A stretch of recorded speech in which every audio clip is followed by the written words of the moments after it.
제2차 북미 정상회담과 베트남 방문 일정을 모두 마친 김정은 국무위원장, 오늘 낮에 베트남을 떠나서 평양으로 향했습니다.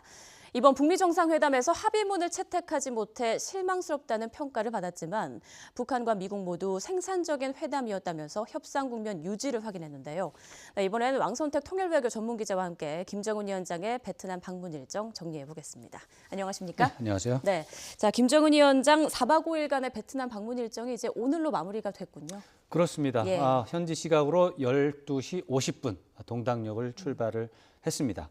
4박 5일이었죠. 2월 26일 날 아침 일찍 도착을 했고 예. 오늘 3월 2일 날 이제 낮에 나갔는데 4박 5일 중에서 1박 2일이 북미 정상회담 일정이었고 또 1박 2일이 어제와 오늘이 이제 베트남 친선 방문 일정이었고 그런데 이제 하루 일찍 왔어요. 그래서 북미 정상회담을 위한 일정은 그래서 하루 더 준비 날짜 하루 더 있어서 사실 2박 3일을 소비한 셈이 됐습니다.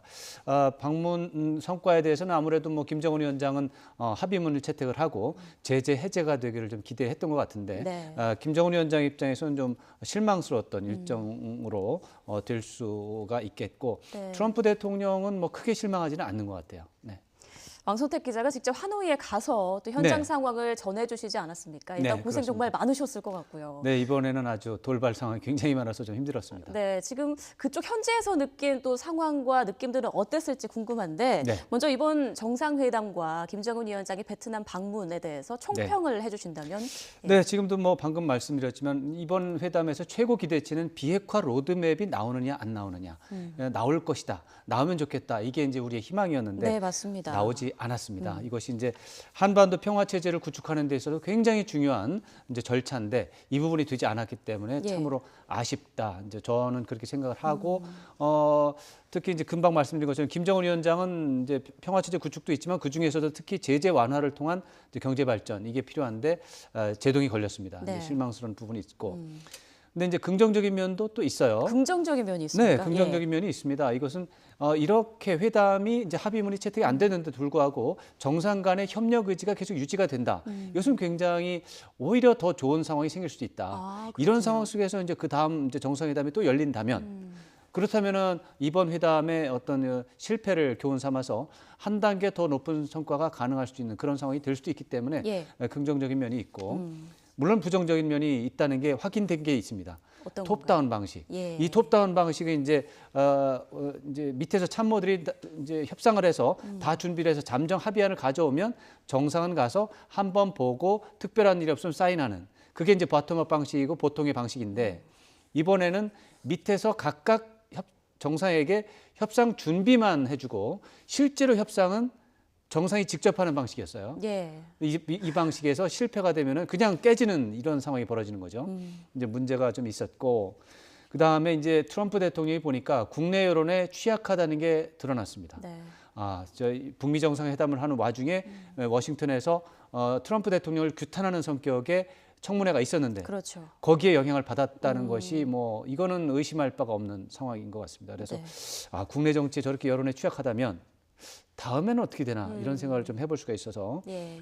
이런 문제가 되고 마지막으로 이제 이런 이제 한반도 평화체제 구축에서 문제가 발생을 했는데 제동이 걸렸는데 실망하지 말고 여기서 발견된 문제점 이런 것들을 이렇게 이제 지적을 해서 이제 보완을 하고 긍정적인 면 아까 말씀드린 것처럼 두 정상의 의지가 여전히 유지가 되고 있는 이런 점들을 잘 활용을 해서 다음에 기회를 마련해서 더 큰 성과를 거두는 것이 우리의 목표가 돼야 되겠다. 이런 생각을 전화 해볼 수 있습니다. 위복의 기회로 삼을 수 있겠다. 네, 이런 맞습니다. 말씀이시죠. 전화 위복의 계기가 될 수 있고 예. 전화 위복으로 만들어야 한다가 되는 거죠. 네, 자 사실 실패하는 정상회담은 없다 이런 통설이 있지 그렇습니다. 않습니까? 없습니다. 예, 그런 통설을 깨고 이번 북미 회담에서 합의문을 도출하지 못한 그 단적인 이유를 꼽는다면 네, 뭐가 저도 사실 약간 당혹스러운 점이 있어서 이제 예. 열심히 생각을 해봤는데 한 3가지 정도로 정리할 수 있을 것 같습니다.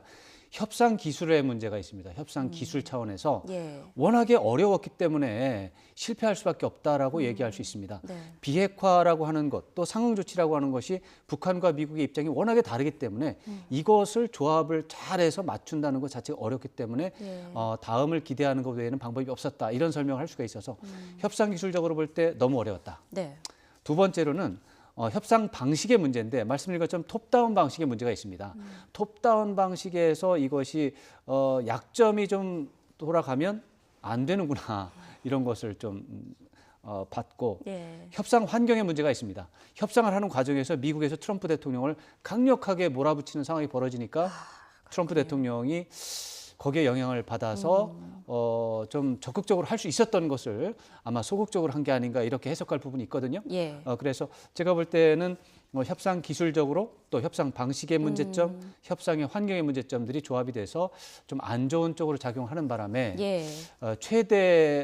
최대한으로 기대했던 것이 이제 합의문 도출이었는데 네, 맞습니다. 그 중에서도 이제 구체적인 비핵화 로드맵 안 됐습니다. 맞습니다. 비핵화와 상황 조치와 관련해서요. 지금 네. 북한과 미국이 말하는 입장이 조금 다른데요. 이건 네. 어떻게 볼 수 있을까요? 이제 저는 이제 남북 회담 이제 육제 회담 이런 것들을 많이 이제 취재를 해봤는데 네. 협상 국면을 많이 봤는데 사실 협상이 나오는 A와 B는 서로 다른 생각을 가지고 있고요. 협상이 결렬되면 그것은 양쪽 다의 문제가 있습니다. 어느 한쪽이 문제가 있는 건 아니고요. 항상 언제나 나는 이렇게 했는데 제가 잘못했다. 나는 이렇게 했는데 제가 이제 뭐 이런 식으로 이제 상대방에게 책임을 전가하기 마련인데 지금 이제 두 가지가 드러나고 있습니다. 이제 예. 미국 쪽에서는 플러스 알파를 요구했는데 북한이 거의 준비가 전혀 안 돼 있더라. 비핵화할 준비가 안 돼 있더라. 그러니까 북한 때문에 결렬됐다. 예. 이렇게 얘기하고 제재 해제 문제만 해도 북한이 전면 제재 해제를 요구한다. 말도 안 된다. 어떻게 그렇게 하느냐. 그래서 안 됐다. 이제 이렇게 설명을 하는데 반대로 이제 북한에서는 영변 전체를 다 통으로 폐기한다고 했다. 네, 맞습니다. 동결이 아니다. 예. 영변 전체를 통으로 폐기하겠다고 한 거고 이건 역사적으로 이런 적도 없었다. 그런데도 미국이 그거를 틀었다. 그리고 제재 해제도 뭐 전면 제재라고 요구했다 하는데 그렇지 않다. 우리는 부분 제재만 요구한 거고 예. 민수 부분에 대해서만 해제를 요구했는데 미국이 지금 딴소리를 한다. 이렇게 하고 있거든요. 그래서 이제 이 얘기만 듣고 보면 양쪽이 참 입장이 굉장히 다르기 때문에 충돌을 한 결과 이제 협상이 안 됐구나 하는데 가만히 놓고 보면은요. 이 얘기가 다른 얘기가 아니에요. 다시 말해서 이제 제재 문제만 해도 이런 상황을 생각을 해보시면 될 거예요. 북한이 처음에는 협상을 처음 시작하는 순간에는 전면 해제를 요구했을 수 있어요. 처음에는. 네. 그러나 협상이 진행되는 이제 만찬에서도 협상했고 단독 회담도 있었고 확대 회담도 있었잖아요. 그렇죠. 근데 단독 회담을 거치면서 자 전면 해제를 받지 못하면 민생용이라도 좀 해제를 해라라고 그런 상황이 벌어진다면 북한은 끝나고 나서 사람들한테 우리는 민생 분야만 요구했다라고 얘기할 수 있는 거예요. 예. 그러면 미국이 그렇지 않다. 저 사람들 처음부터 전면 제재 해제를 요구했다. 무슨 소리 하느냐 이렇게 할 수 있거든요. 예. 근데 판이 이제 결렬이 된 다음에는 서로 그렇게 얘기할 수가 있기 때문에 이것만 가지고 완전히 뭐 판이 끝났다라고 하기는 어렵고요. 예. 다음에 이제 협상이 재개되는 상황이 이제 올 것으로 기대가 됩니다. 왜냐하면 양쪽 다 그런 얘기를 하기 때문에 그런 상황이 되면 이번에 협상이 잘 안 된 부분에 대해서 보완을 해서 협상이 타결될 가능성이 오히려 있다라는 전망을 갖게 해주는 그런 대목이 되겠습니다. 언제쯤 다시 협상이 이루어질 거라고 전망을 하시나요? 쉽지는 않은데 폼페이오 장관이 한 말 중에 이르면 수준에 어쩌면 수개월 내 이렇게 얘기를 했는데 상식적으로 본다면 이르면이라고 그랬으니까 이제 수주라고 하는 것은 뭐 3, 4주일 정도를 얘기하니까 이르면은 1, 2개월 내에도 가능하고 예. 늦어도 3, 4개월 안에는 협상이 진행이 될 가능성이 있겠다라는 생각을 조심스럽게 이거는 근거 없이 예. 제가 이제 협상을 많이 지켜본 바로서 이제 감으로 경험상. 네, 감으로 말씀드립니다. 알겠습니다. 그리고 아까 또 협상 방식에 문제가 있었다라는 말씀을 해주셨지 그렇습니다. 않습니까? 협상 방식에 문제 있었습니다. 그야말로 이제 톱다운 방식인데 네. 누군가 그렇게 말하더라고요. 톱다운 방식이 고수익 고위험 투자 방식과 좀 비슷하다. 아주 적절한 비유라고 생각을 합니다. 예. 이제 톱다운 방식에 좋은 점이 있어요. 뭐냐면 톱다운 방식은 실무진들이 이제 미리 협상을 한 다음에 이제 준비가 되면 이제 정상들에게 올려서 이제 사인을 하도록 하는 방식인데 실무진들이 아무리 협상을 해도 100날이 가도 1000년이 가도 안 되는 문제가 있습니다. 그러면 정상까지 서류가 안 올라가는 거예요. 네. 그 문제는 해결이 안 돼요. 이제 북핵 문제가 그런 겁니다. 실무진이 아무리 협상을 해봐야 정상까지 올라가는 서류가 작성이 안 되는 거예요. 네. 그럼 북핵 문제 해결이 안 되는 거죠. 그러니까 그런 점에서 볼 때 실무진에서 해결이 안 되는 문제가 톱다운 방식이기 때문에 지금 협상이 되고 있잖아요. 네. 그건 좋은 거죠. 그래서 좋은 점이 있습니다. 그래서 지금 북미 정상회담이 두 번이나 열린 것 자체는 긍정적인 것이고 톱다운 방식의 혜택을 받은 겁니다. 그런데 이제 톱다운 방식에서 예를 들어서 이제 정상이 변덕을 부린다. 괜히 아침에 일어나서 밥이 마음에 안 들었어요. 그러면 협상을 깨는 거예요. 예. 이거 역사적으로 중요한 문제, 뭐 우리 한민족의 8천만 이 민족의 문제가 아침에 정상이 일어나서 밥맛이 안 좋다고 변덕을 부리면 망가지는 거예요. 네. 그럴 수 있어요. 그 다음에 이제 정상이 그런 변덕은 아니지만 오판을 할 수 있습니다. 잘못된 판단을. 자기는 예. 진지하게 한다고 했지만 오판할 수 있잖아요, 사람이. 그렇죠. 그 정상 개인이 하기 때문에 정상 한 사람이 하기 때문에 그 사람이 오판하면 끝이에요. 그렇게 되고 또 편견이 있을 수 있습니다. 편견. 이런 것 때문에 톱다운 방식에서 잘못되면 더 크게 잘못된다. 그게 문제가 있는데 이번에 톱다운 방식의 문제점이 드러났습니다. 이번 회담에서는 특히 트럼프 대통령이었기 때문에 그 탑다운 방식 어떤 취약성이 더 크게 드러났다.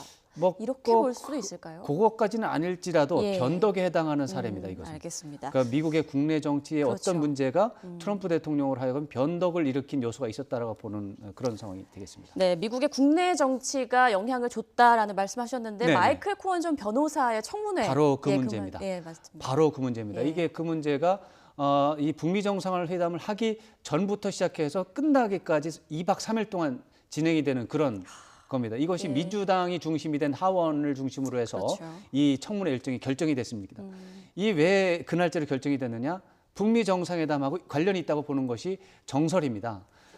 이제 자리를 비운 사이. 자리를 비운 사이가 아니라 이제 트럼프 대통령이 빛이 나는 기회잖아요. 이게. 예, 그렇죠.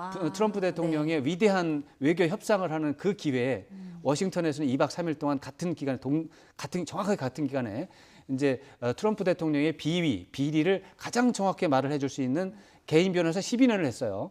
마이클 코언을 데려다 놓고 예. 트럼프 대통령이 얼마나 잘못했는지를 이제 물어보는 그런 행사였고요. 실제로 그렇게 됐고 거기에 대해서 트럼프 대통령이 심적 부담을 느끼고 결정을 하지 못한 좀 모험적인 거거든요. 북한하고 결정을 할 때 이제 미국의 전통적인 엘리트 쪽에서는 트럼프 대통령은 준비가 안 돼 있고 김정은한테 속아 넘어갈 것이고 예. 양보만 하고 얻은 것은 없을 것이고 결국엔 양보만 해주고 돈은 들어가고 비핵화는 무산되고 다시 북한은 핵무기를 보유하고 그럴 것이다라고 했기 때문에 그런 것을 극복하고 사인을 할 수 있는 그 용기가 이번에는 부족했던 거죠. 국내 정치에 너무 압박을 받아서. 트럼프 대통령 입장에서는 본인이 어떤 적극적인 대응도 못하는 그 상황의 중심에 없는 자리를 비운 사이 또 그게 미국 내에서 이루어지다 보니까 그렇죠. 감정적으로 더욱 격해질 수밖에 없지 않았을까요? 그 장면이 드러났습니다. 예. 27일, 28일 이틀 동안 북미 정상회담을 했고 거기에 이제 27일 날 저녁 6시 현지 시간 기준으로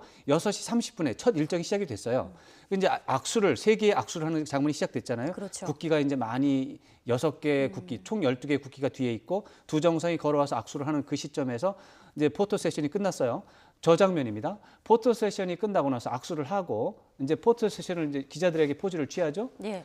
사진을 찍고 나서 기자들이 물어봅니다. 청문회에 대해서 어떻게 생각하냐고. 바로 이제 미국 정치. 미국 기자들이. 예, 맞습니다. 그러니까 저 장면 지금 나오는 저 순간보다 몇 초 뒤에 트럼프 대통령이 기자들에게 화를 벌컥 내면서 이제 얘기를 하는 그런 장면이 이제 연출이 되는 거죠. 예. 그래가지고 저 트럼프 대통령이 화가 나서 백악관 출입 기자단에 대한 취재 제한을 해버렸어요.